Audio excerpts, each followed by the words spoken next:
नमस्कार, आप देख रहे हैं न्यूज नेशन। आपके साथ मैं हूं सबीना तामंग। देशमुख लाख टके की बात लेकर हम हाजिर हैं। कोरोना से जूझ रही दिल्ली के लिए राहत भरी खबर से बुलेटिन की शुरुआत करने जा रहे हैं।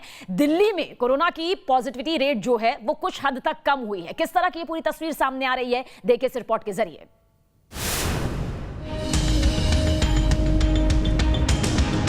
क्या दिल्ली में लॉकडाउन का असर दिखने लगा है? दिल्ली में बंद हुई कोरोना की रफ्तार।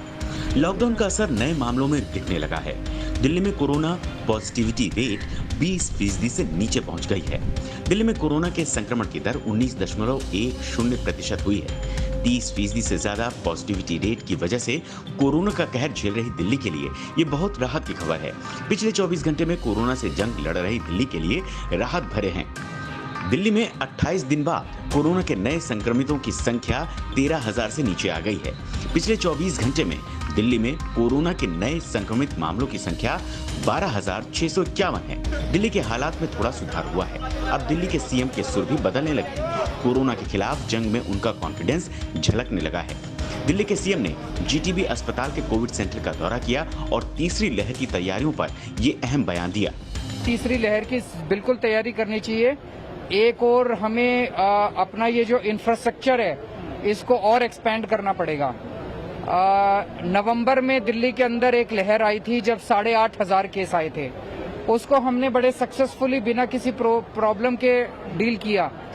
ये जो लहर आई इसमें 28,000 केस आए हैं मैक्सिमम, मतलब बियॉन्ड सारे कैपेबिलिटीज, जिसकी वजह से बहुत ज्यादा पूरा इंफ्रास्ट्रक्चर तनाव में आ गया था। लेकिन अब हम जिस स्केल के ऊपर इंफ्रास्ट्रक्चर क्रिएट कर रहे हैं, हमें हफ्ते 10 दिन लग गए, लेकिन अब जिस स्केल के ऊपर हम कर रहे हैं, अगर अगली लहर में 30,000 केस भी आते हैं तो हम उसको डील करने के लिए तैयार हैं। दिल्ली सरकार बड़ी तैयारियों का दावा कर रही है। इसके साथ ही केंद्र पर भी हमला कर रही है। केंद्र सरकार को वैक्सीनेशन को लेकर कटघरे में खड़ा किया जा रहा है।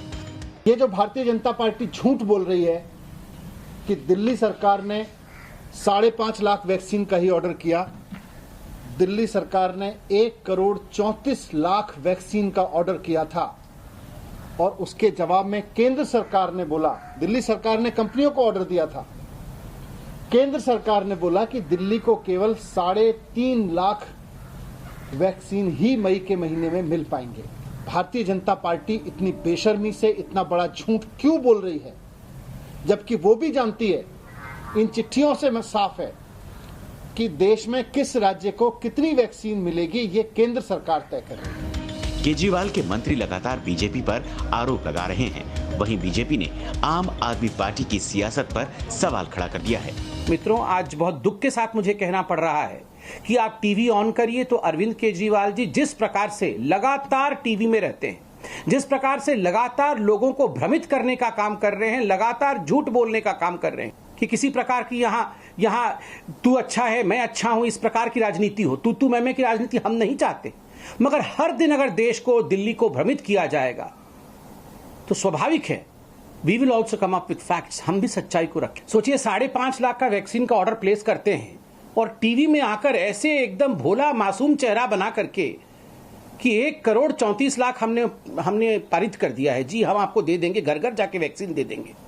ये इस प्रकार की राजनीति अच्छी बात नहीं है। हकीकत बहुत दिनों बाद दिल्ली में पॉजिटिविटी रेट 20% से नीचे आई है, लेकिन ये वक्त ढिलाई का नहीं। पॉजिटिविटी रेट को नीचे लाने के लिए अभी बहुत कुछ किए जाने की जरूरत है। Team news nation.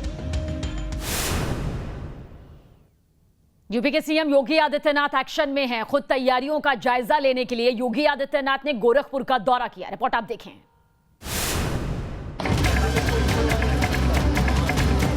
कोरोना के खिलाफ कैसे जंग लड़ी जा रही है, इसको समझने के लिए यूपी के सीएम खुद ग्राउंड जीरो पर पहुंचे।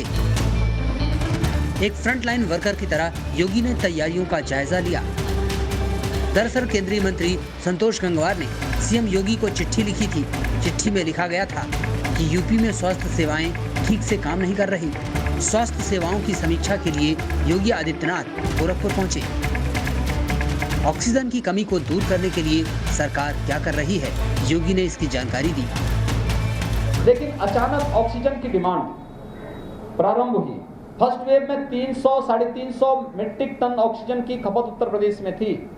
और कल हम लोगों ने 1000 मीट्रिक टन से ज़्यादा की ऑक्सीजन की आपूर्ति प्रदेश में की है, जिसमें हम लोगों ने वायुसेना के विमानों का उपयोग करते हुए यहाँ से खाली टैंकर भेजे, वहाँ से ऑक्सीजन एक्सप्रेस के माध्यम से लिक्विड मेडिकल ऑक्सीजन हॉस्पिटल और मेडिकल संस्थान में हर एक जनपद में पहुँचाने का कार्य किया। योगी आदित्यनाथ के दौरे से गोरखपुर को क्या हासिल हुआ, गोरखपुर के सीएमओ ने इसकी जानकारी दी। आज हमारे पास इतने ज़्यादा वेंटिलेटर युक्त सैयाएँ युक्त हो गई हैं कि अब हमको किसी भी मरीज़ को कोई परेशानी होने की कोई ज़रूरत नहीं है। प्रतिदिन बढ़ाते चले जा रहे हैं और बेड की संख्या हमारी बढ़ती जी। आज के दिन में हमें 2000 से ज़्यादा हमारे पास सैयाएँ उपलब्ध हैं जो कि क्रियाशील हैं और मरीजों को भर्ती होने में कोई दिक्कत नहीं। एम्स में भी खुलने वाला है, एम्स में भी 100 बेड का हॉस्पिटल खुलने वाला है जो कि वेंटिलेटर युक्त रहेगा और लोगों को इससे सुविधाएँ मिलेंगी। बहुत अच्छा सौगात मुख्यमंत्री जी ने दिए हुए हैं और अगर हमारा एम्स चालू हो जाता है तो हमारी बहुत सारी समस्याएं कम हो जाएंगी। योगी आदित्यनाथ का दावा है कि यूपी कोरोना के सेकेंड वेव से बहादुरी से लड़ रहा है और इसके सकारात्मक परिणाम सामने आ रहे हैं। जल्द ही कोरोना के सेकेंड वेव पर देश को जीत हासिल होगी। गोरखपुर से दीपक श्रीवास्तव के साथ टीम न्यूज़ नेशन।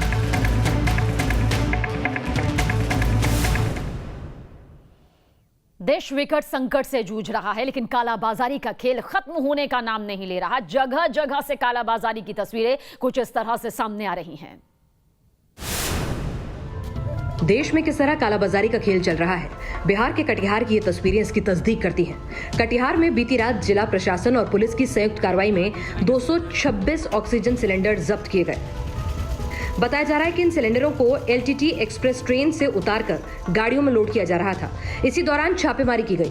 हालांकि छापेमारी से पहले वहां मौजूद सभी लोग भाग गए। फिलहाल इस बात की पड़ताल की जा रही है कि इतनी बड़ी संख्या में सिलेंडर ट्रेन से यहां पहुंचे कैसे। सभी सिलेंडर 6 किलो वाले बताए जा रहे हैं। कटिहार स्टेशन पर VIP गेट के पास लगभग 200 से 250 सिलेंडर जो लगभग 6 kg का है, वह लोकमान्य तिलक से यहाँ आया हुआ है, जैसा ट्रेन से आया हुआ है। सूचना हम लोग को मिली, हम लोग आए हुए हैं और कौन लाए हैं क्या लाए हैं सभी फरार हो चुके हैं। एक गाड़ी भी है, कार भी है जिस पर पुलिस लिखा हुआ है। तो हम लोग देख रहे हैं, जांच कर रहे हैं। इसमें जो लग रहा है तत्काल जो गलत तरीके से लाया गया है, हम लोग इसके विरुद्ध जांच कर रहे हैं और आवश्यक मामला कालाबाजारी से जुड़ा हुआ है। शायद कोई व्यापारी इन सिलेंडर को लेकर जा रहा है। जरूरी कागजात नहीं होने की वजह से सभी फरार हो गए। फिलहाल पूरे मामले की जांच की जा रही है। क्योंकि कोई भी जो दावेदार इनके दिख नहीं रहे हैं, तो ऐसा लग रहा है कि ब्लैक मार्केटिंग की संभावना से इनकार नहीं किया जा सकता है। हो सकता है कि कुछ लोग इसको मंगवाते हो बाहर से और जिसको कि ऊंचे कीमत में बेचने की संभावना हो। प्रशासन इसकी तह में जाने का प्रयास करेगा, रेलवे से के अधिकारियों से भी बात करेगा कि ऐसे कौन से लोग हैं, उसकी छानबीन की जाए। राजधानी दिल्ली से भी कालाबाजारी की खबरें लगातार सामने आ रही हैं। आपदा में मजबूर लोगों से धोखाधड़ी करने वालों की गिरफ्तारी का सिलसिला भी जारी है। दिल्ली की गीता कॉलोनी से पुलिस ने 4 लोगों को गिरफ्तार किया है। इनके पास से 18 ऑक्सीजन रेगुलेटर और 1 ऑक्सीजन कॉन्सेंट्रेटर बरामद किए गए। ये लोग 1000 की MRP वाला ऑक्सीजन रेगुलेटर 7000 में बेच रहे थे। मामले में फरार 2 कालाबाजारियों की पुलिस तलाश कर रही है। Team news nation. Aligarh Muslim university में कोरोना के कहर की जांच की जा रही है। दरअसल आशंका जताई जा रही है कि कहीं AMU में कोरोना के किसी नए वेरिएंट का कहर तो नहीं बरप रहा है। AMU में कोरोना का तांडव। AMU में कोरोना का कहर ऐसा कि लगता है मौत की आंधी चल रही है। 20 दिनों में AMU के 19 प्रोफेसर्स की मौत। क्या कोरोना का नया वेरिएंट AMU में कहर बरपा रहा है? कोरोना के कहर से ये सवाल उठाए जा रहे हैं। AMU में कोविड-19 के नमूनों की जांच की मांग की जा रही है। AMU के कुलपति ने आशंका जताई कि अलीगढ़ में कोरोना की नई किस्म विकसित हुई। कुलपति ने ICMR को खत लिखा है। खत में कोविड-19 के नमूनों की जांच का अनुरोध किया गया। AMU शिक्षक, रिटायर्ड शिक्षक और कर्मचारी जो विश्वविद्यालय परिसर और आसपास के क्षेत्रों में रहते हैं, उन पर कोरोना कहर बरपा रहा है। ऐसी आशंका जताई जा रही है। विश्वविद्यालय से सटे सिविल लाइन से क्षेत्र में एक विशेष तरह का वायरस फैल रहा है। यही वजह है कि AMU के कुलपति इसकी जांच की मांग कर रहे हैं। Team news nation. कोरोना का असर त्योहारों पर भी नजर आ रहा है। ईद की रौनक फीकी दिखाई दे रही है। धर्मगुरु लोगों से घर में ही रहने की अपील कर रहे हैं।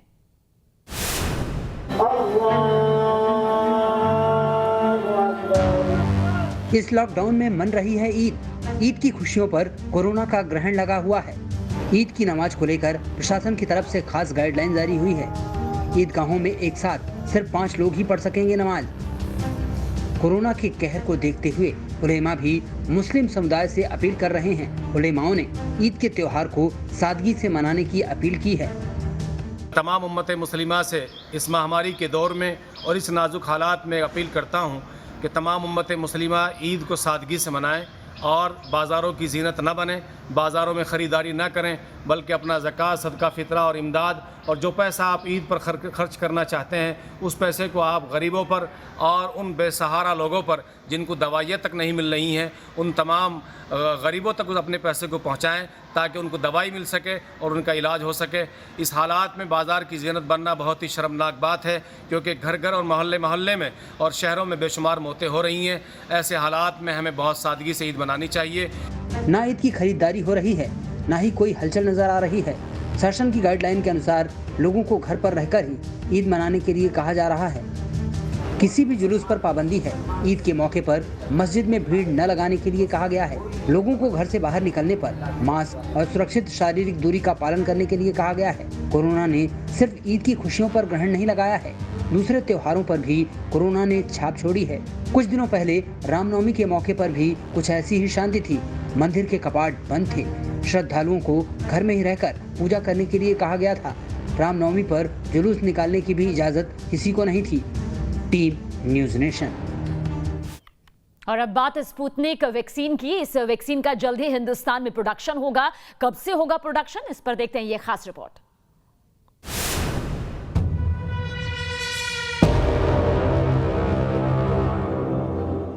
देश में अभी टीके का संकट है। कोरोना की खौफनाक दूसरी लहर के बीच लोग जल्द से जल्द टीका लगवा लेना चाहते हैं, लेकिन टीके का उत्पादन कम है। 2 टीके अभी लगाए जा रहे हैं, लेकिन इससे जरूरत अभी पूरी नहीं हो रही। देश में अभी कोवैक्सीन और कोविशील्ड लोगों को लगाए जा रहे हैं। सबको इंतजार है कि आखिर मेड इन रशिया टीका यानी स्पुतनिक वी देश में कब लगेगी। जल्द ही स्पुतनिक का भी वैक्सीनेशन में इस्तेमाल होगा।